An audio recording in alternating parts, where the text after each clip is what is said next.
In this video, we're going to continue to look at eukaryotic DNA synthesis. In the last video, we covered the main polymerases that are involved. Now we're going to talk about some of the other proteins or enzymes that are needed for replication. One is a helicase. So if you remember a helicase, it's going to unzip double-stranded DNA to become single-stranded DNA. And for eukaryotes, this is carried out by a heterohexamer. So hetero means the subunits are different. Hexamer means there are 6 of them. And this is called MCM. So MCM will come and unzip your DNA. And remember how in the prokaryotic, we talked about we need single-stranded DNA binding protein to bind our single-stranded DNA so it doesn't spontaneously reform double-stranded DNA. Well, in eukaryotics, we have a similar protein to that called replication protein A or RPA. So RPA will come and bind single-stranded DNA so single-stranded DNA doesn't spontaneously reform double-stranded DNA. Now we have an RNA primer to start our synthesis, and of course we don't want RNA in our genome. So RNase-H1 will come and remove most of the RNA primer, not all of it. What will remove the last bit of the RNA primer is called flap endonuclease 1 or FEN1. So FEN1, after RNase-H1 has done most of the work, flap or FEN1 rather, will come and remove the last nucleotide of the primer, and it's also going to remove all of the DNA that was synthesized by polymerase alpha. If you remember in the last video, we said polymerase alpha has no proofreading ability. So since it has no proofreading ability, it is more likely to put in a wrong nucleotide. So we actually don't want that in our genome. And so once the primer is out of the way, the DNA by Pol alpha is out of the way, then Pol delta can go and synthesize the rest of our strand. Now, in prokaryotic replication, remember we started from an origin site and just went around the genome. Eukaryotes have multiple origin sites. They just don't have one. And there's a couple reasons for that. One, replication in eukaryotes is roughly 10 times slower than it is in prokaryotes. And eukaryotes have roughly 60 times more DNA. So they're slower and they have more DNA. So if you only had one origin, it would take roughly a month to replicate your genome, which is way too slow for any living organism. So to get around that, we just start replication at a lot of different places. And that's what these arrows are showing in this photo is different replication bubbles in the eukaryotic DNA. For yeast, they have a specific sequence called autonomously replicating sequences, or ARS. There are 11 base pairs that help to recruit the machinery to start DNA replication, and they're raped by DNA that's easily unwound. So a lot of A's and T's, because if you remember, A's and T's have 2 hydrogen bonds, G's and C's have 3's. Mammals, us, we don't have a sequence that is like ARS, that is just conserved.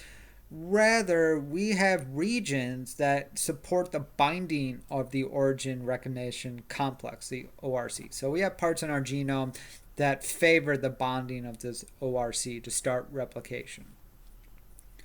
And we also have other ATP proteins, ATP hydrolyzing proteins that will come and help assemble the MCM, the helicase.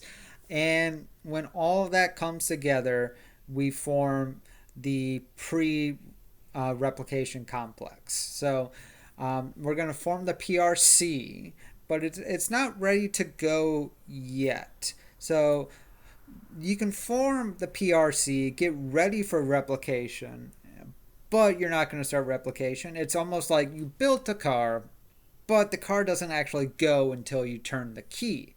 And the key for replication are factors that control the cell cycle process. So it's not until you get the signal to go that you're going to start replicating your genome. And once you start replication, once those signals are out, you're no longer going to make any PRC complexes. You get all your PRC complexes ready, you tell them to go, then you stop making PRC complexes. Now, during embryogenesis, where your cells are replicating extremely fast, and in eukaryotes, your initiation sites are going to be uniformly distributed in your genome. But as the cells start to differentiate, what we see is that the distribution of these regions change. And what that means is that not all regions of the genome are going to be simultaneously replicated. Rather, you're going to have, 20 to 80 replicons in a cluster that will be activated at the same time. So for prokaryotes, we talked about the TER sites, how that can stop the replication fork and ultimately stop replication if you also have the TUS protein.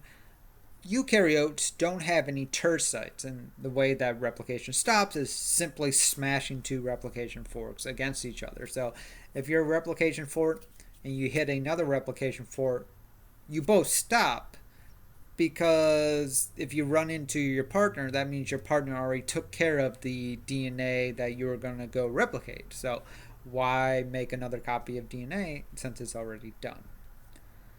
Now, this replicated DNA, it's all at the centromere until cell division. If you remember from your cell biology classes, when you look at the chromosome and it duplicates, it's going to be stuck to the centromere.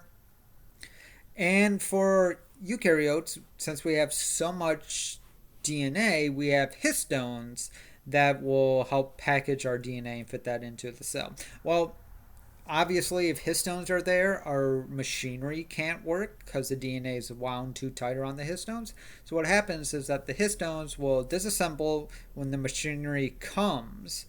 And as soon as the machinery passes, they will immediately reassociate and wrap around the daughter duplexes. So this is a way that we're keeping our DNA still in a manageable size.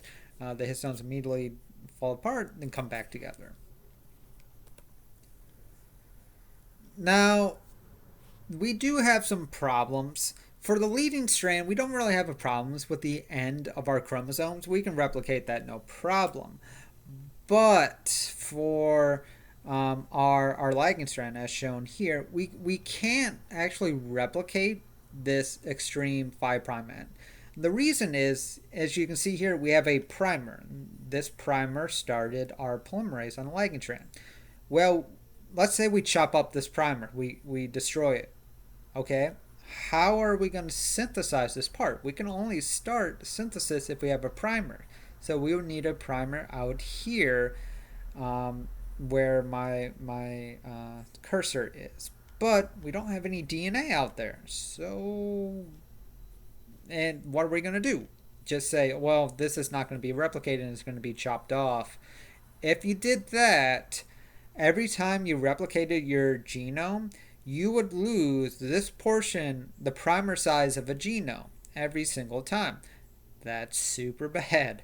And so to help prevent that, we have specific proteins. So at the end of our chromosomes, we have our telomeres, which are 1,000 or more repeats of just short sequences that are usually G-rich. So for humans, it's TTAGGG on the 3' end of our chromosome. So it just repeats that over and over again. TTAGG, TTAGG.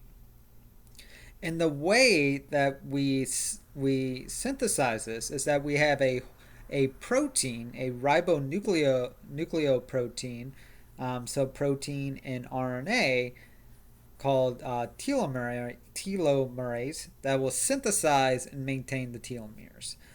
So here is the 3' end. So this green corresponds to the 3' end on the lagging strand.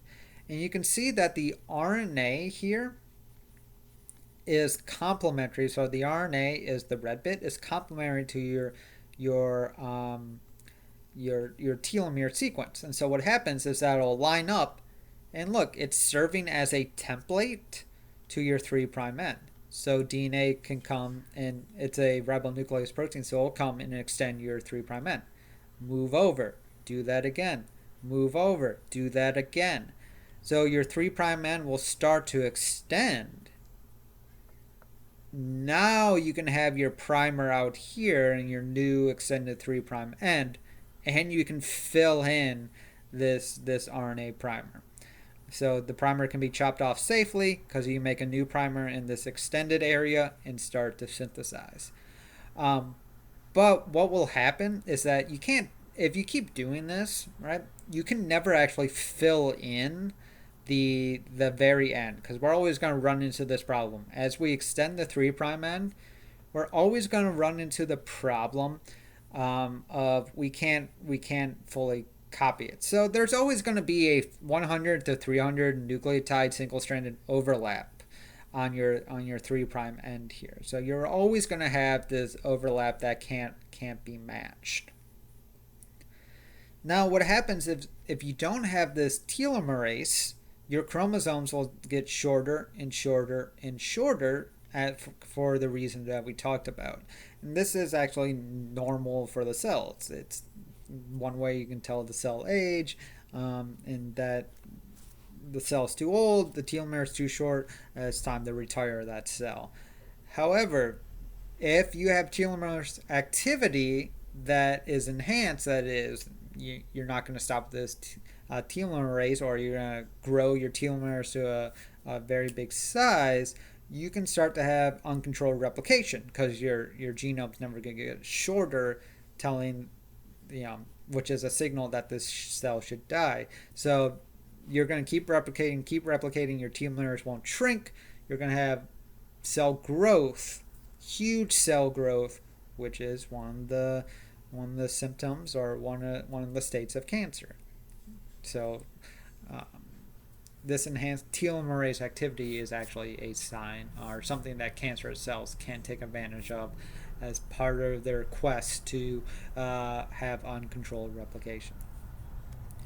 With that, that's the end of this video. I will see you in the next video.